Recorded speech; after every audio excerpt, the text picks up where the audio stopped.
The biggest mistake people make at the Sam's Club meat counter is assuming the warehouse logo has already done the comparing for them. Bigger package, bulk price, membership store, so it must be cheaper and it must be better. That assumption is exactly where people get burned. My name is Marcus, and this is not an attack on Sam's Club. I buy meat there too. Some of the best values in the entire building can be sitting in that case. But right beside them, you can find packages I would leave alone, products that look like bargains until you read the label, and steaks that can be excellent in one location and disappointing in another. That is what we are exposing today, not some fake scandal. I want to show you what ordinary shoppers miss, why a package can go bad before the date printed on it, why the leanest ground beef may be the wrong choice for burgers, how added solution can make you pay meat prices for water, why bulk pricing is not automatically the lowest price in town, and why the same Sam's Club label can mean something very different depending on where you live. Then I will walk you through the warning signs I check before any package goes into my cart, the cuts I would be careful with, and the Sam's Club meats that can actually be outstanding buys. By the end, you should be able to walk that case like somebody who knows what matters instead of somebody who trusts the biggest sign. And the first thing I want you to stop trusting blindly is the date on the package. A membership can still save you money, but only if you keep comparing like a shopper who has not already decided the warehouse must win. Bulk packaging can create confidence before the meat has earned it, and that is exactly why the next few checks matter so much. Before we get into that, subscribe if you want more butcher counter knowledge that helps you spend your money on actual quality instead of packaging, marketing, and assumptions. I want you to know how to read a meat label, how to compare grades, when a bargain really is a bargain, and when the package in front of you is asking you to ignore a warning sign. If that saves you from one bad family dinner or one overpriced steak, it has already paid off. The first thing Sam's shoppers need to understand is that the printed date is not a magic shield around the meat. Some customers have reported packages, and especially ground beef, developing an off smell or spoiling before the date printed on the label.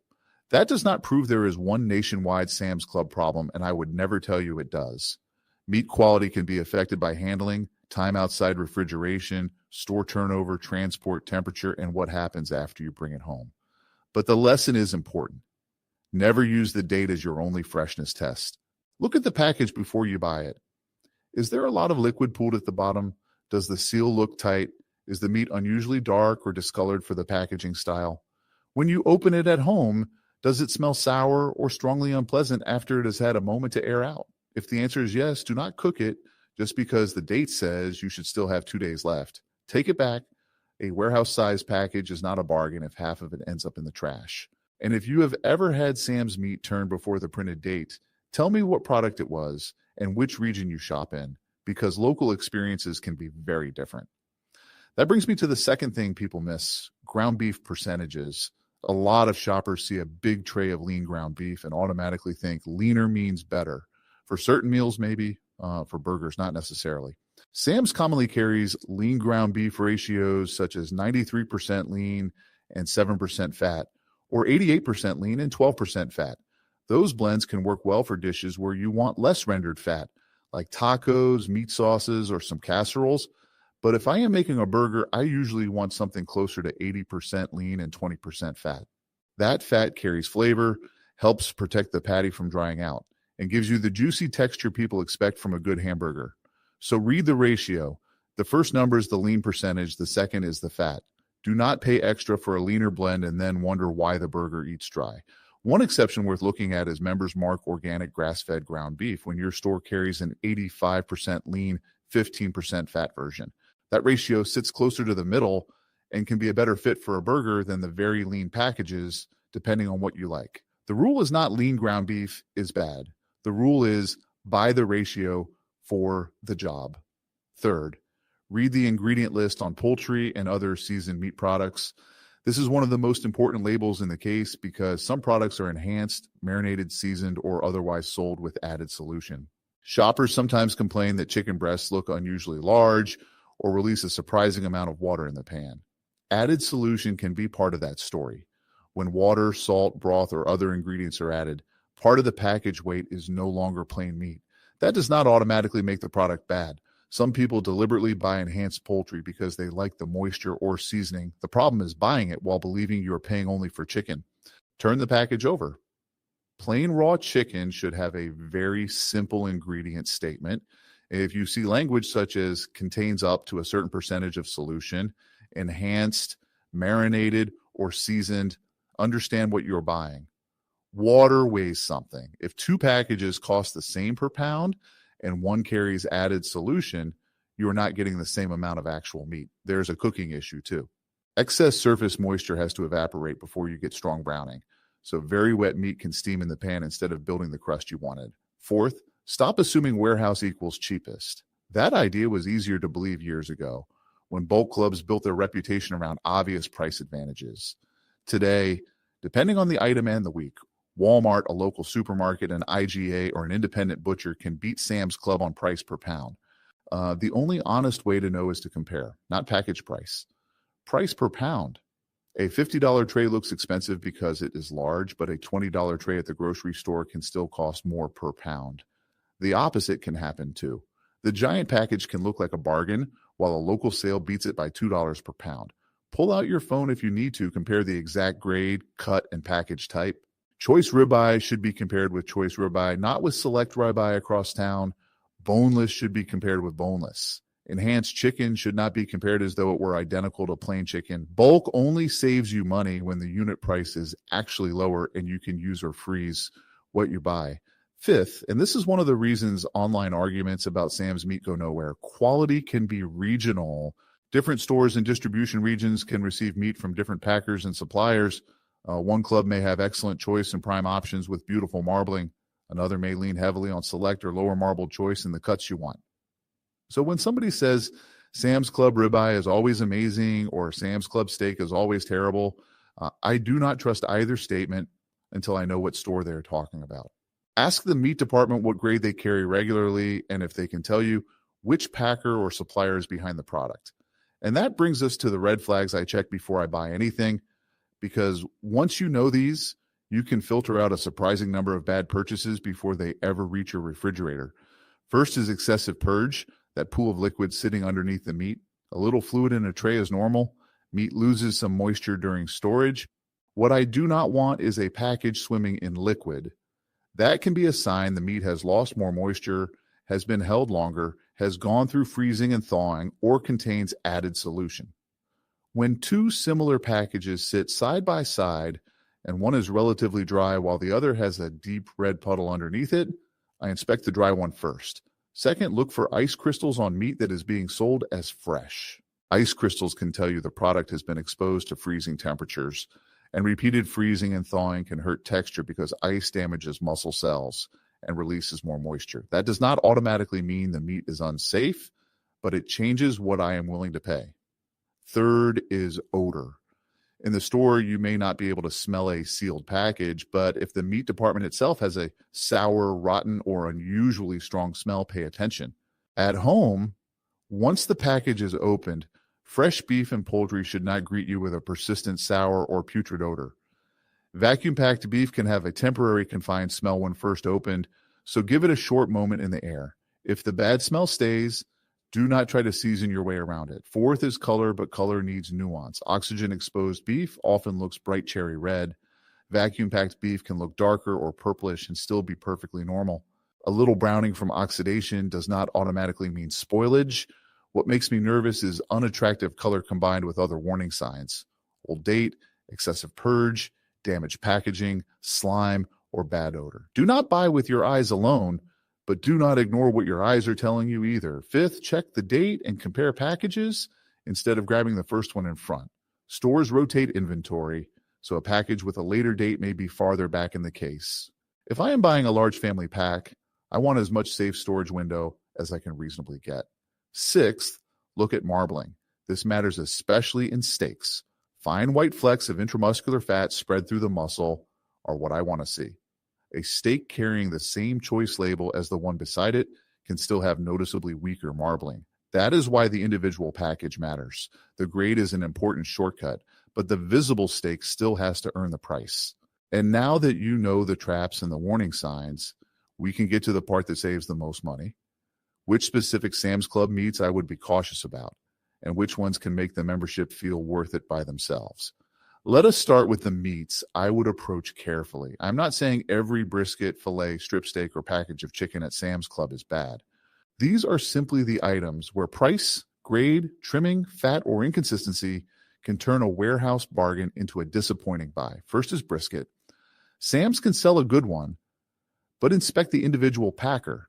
Some shoppers complain about heavy fat and poor meat to fat balance, and some locations may carry select rather than choice or prime. Select is leaner, and brisket already demands good low and slow technique. Look at the flat, the fat cap, flexibility, and grade. If the flat is painfully thin or the package carries more hard fat than usable meat, leave it. A huge brisket is not automatically a bargain. Second is filet mignon. Tenderloin is exceptionally tender, but it is lean and milder in beef flavor than ribeye. You are paying mainly for softness. If the filet has weak marbling, rough trimming, or a price close to a better option elsewhere, I pass. The whole prime tenderloin can be an even bigger trap for the wrong shopper. It makes sense if you know how to remove silver skin, separate the chain, portion steaks, and use the trim. If you do not, labor and yield loss raise the true price of every edible steak. Third is ordinary New York strip when the marbling does not justify the price. Strip can be excellent, but package quality varies. If choice strip is nearly as expensive as prime or a well-marbled ribeye, I move on. Compare every steak in the tray because one good steak surrounded by lean, mediocre ones is not a warehouse bargain. Fourth is skirt steak when it looks unusually lean. Some shoppers report less visible fat and marbling than versions at other markets. That varies by location, so inspect it yourself. Marinade adds flavor, but it cannot replace missing fat. Skirt wants high heat, a short cook, rest, and thin slicing against the grain, not a long cook that dries it out. Fifth is processed chicken strips when the package looks like scraps sold at convenience prices. Pre-cut meat charges you for knife work. If the pieces are tiny and uneven, compare the price per pound with whole breast or thighs. When the whole cut is cheaper, a few minutes with your own knife is the better deal. That is the avoid side. Now let us turn the entire video around because Sam's Club also has meats that can be genuinely excellent. One of the first labels I look for is Members Mark, USDA Choice, Angus Cowboy, ribeye, the thick bone in ribeye. When the marbling is strong and the price is around the low teens per pound, it can be a remarkable steak for the money. A steakhouse can charge well over $100 for a large bone-in ribeye meal, but at home you're buying the raw cut and doing the cooking yourself. Do not buy it because it says cowboy. Buy it because the individual steak has fine, even marbling, good thickness, and a price per pound that beats comparable local ribeye. The bone is dramatic, but the marbling is what I am paying for. The next category I watch closely is prime ribeye. This is where Sam's can surprise people. In stores that carry well-marbled prime beef, ribeye can be one of the strongest purchases in the case. Some customers even prefer the prime ribeye at their local Sam's over what they see at their local Costco. That is not a universal ranking, and it should not be treated like one. It tells you something more useful. Compare your actual local clubs instead of letting brand loyalty choose your steak. Our prime ribeye should show abundant intramuscular fat. If the prime package does not look meaningfully better than the choice package beside it, do not pay the premium blindly. But when the marbling is obvious and the price gap is reasonable, that is where prime earns its name. Prime New York strip is another category I separate from the ordinary strip I just warned you about. The cut did not suddenly change. The quality grade and marbling did. A prime strip with good internal fat can solve much of the inconsistency that makes lower marbled strip frustrating. Again, look at the meat, not just the shield. USDA prime is a valuable signal, but two prime packages can still look different. Pick the one with better, more evenly distributed marbling and steaks of similar thickness. Then there is Japanese Wagyu graded a 5 when a Sam's location or online offering carries it. This is not an everyday bargain, and I would never pretend it is. It is a special occasion product with extreme marbling and a completely different eating experience from an American ribeye. The reason it belongs on the worth looking at side is that warehouse pricing can sometimes be competitive for genuine Japanese Wagyu compared with specialty retailers, but read the origin and labeling carefully. Do not buy something because the word Wagyu is enormous on the package. Genuine Japanese A5 should be clearly identified as such and understand portion size. This is so rich that you do not need a giant steak per person. A smaller amount can be the entire experience. Another sleeper is Members Mark Choice Angus flank steak. Flank is leaner and coarser grained than ribeye, but it carries excellent beef flavor and can give you strong value when the price is right. The important technique is slicing. Cook it quickly, rest it, identify the grain, then slice thin across those fibers. Angling the knife around 45 degrees increases the surface area of each slice and can make the presentation and bite feel even better. If you cut flank with the grain, you leave long muscle fibers for your teeth to fight. That is how people turn a good value cut into a chewy dinner. Prime ground beef, including blends marketed with prime rib, can also be worth a look for burgers when the fat ratio makes sense. Do not let the word prime override the ratio. Ground beef quality for burgers still depends heavily on fat content, freshness, grind, and handling. But a flavorful blend with enough fat can be a much better burger purchase than the ultra lean tray that looks healthier but cooks dry. If your club offers both, compare the labels and decide based on what you are cooking. This is where the expose becomes useful instead of negative. Sam's Club does not have one meat department story. It has two stories happening in the same case. One is convenience and assumption, large packs, familiar labels, lean percentages, and products shoppers trust because they are inside a warehouse club. The other is opportunity, prime steaks, strong ribeye values, good flank, useful ground beef blends, and occasional specialty products that really can undercut other retailers. The difference is whether you shop the sign or shop the meat. So let me give you the exact routine I would use on my next Sam's trip. First, go early when possible, especially if you know your club's delivery or stocking days.